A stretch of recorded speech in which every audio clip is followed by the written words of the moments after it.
Vídeo de preparação para o Exame Nacional do Ensino Médio no Brasil. Este vídeo resolve a questão 142 do Exame Nacional de 2009, cujo enunciado é o seguinte: a suspeita de que haveria uma relação causal entre tabagismo e câncer do pulmão foi levantada pela primeira vez a partir de observações clínicas. Para testar essa possível associação, foram conduzidos inúmeros estudos epidemiológicos. Dentre esses, houve o estudo do número de casos de câncer em relação ao número de cigarros consumidos por dia, cujos resultados são mostrados no gráfico a seguir. Portanto, neste gráfico, o eixo horizontal dá-nos o número de cigarros consumidos por dia, o eixo vertical dá-nos o número de casos de câncer ocorridos consoante este consumo de tabaco. Por exemplo, quem consumia entre as pessoas que consumiam entre 1 a 14 cigarros por dia, existiram 20 casos de câncer. Portanto, de acordo com as informações do gráfico, o que é que poderemos observar aqui destas afirmações? Então, isto parece ser uma pergunta apenas de interpretação. Vamos então analisar aqui a opção A, que diz o seguinte: o consumo diário de cigarros e o número de casos de câncer de pulmão são grandezas inversamente proporcionais.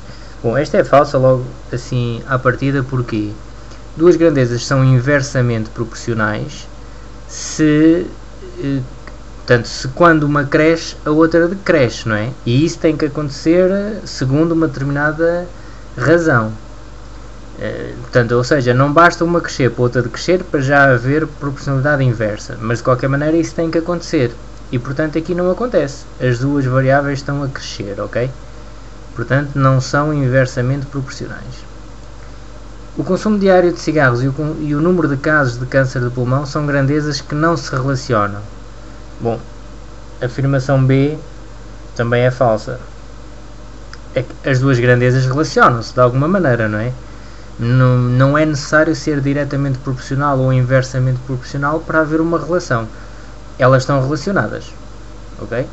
Conseguimos ter aqui um gráfico que relaciona, portanto, quando esta grandeza cresce, aumenta o número de consumo de cigarros. Quando aumenta, o número de casos de câncer também aumenta. Portanto, há aqui uma determinada relação entre as duas. O consumo diário de cigarros e o número de casos de câncer de pulmão são grandezas diretamente proporcionais.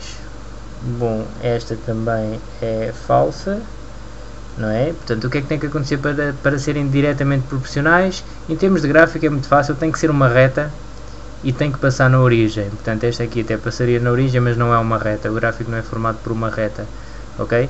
Nós aqui poderíamos dizer quando uma cresce a outra também cresce, ok? Mas isso não chega para ser diretamente proporcional. Isso tem que acontecer, mas isso tem que acontecer na mesma proporção, ok? Se uma cresce para o dobro, a outra também cresce para o dobro, o que não acontece neste caso. Resposta D. Ora, na opção D temos: uma pessoa não fumante certamente nunca será diagnosticada com câncer do pulmão. Bom, o senso comum diz logo que isto é falso, não é? Pronto, não é necessário ser fumador para ter câncer no pulmão. É certo que será um agravante da situação, não é? Mas poderão haver pessoas que não fumam, ou então poderão até ser os chamados fumadores passivos, que não são fumadores, mas estão expostos ao fumo do tabaco, ou até poderão não ser fumador passivos e também ter câncer, não é? Quando aqui nos dizem nunca, é logo falso. Portanto, resta-nos a opção E, que é a última, tem que ser a verdadeira, não é? O consumo diário de cigarros e o número de casos de câncer de pulmão são grandezas que estão relacionadas, mas sem proporcionalidade. Ora, exatamente, também já vimos em cima, elas relacionam-se, mas não existe proporcionalidade nem direta nem inversa. Ok? Então, até uma próxima.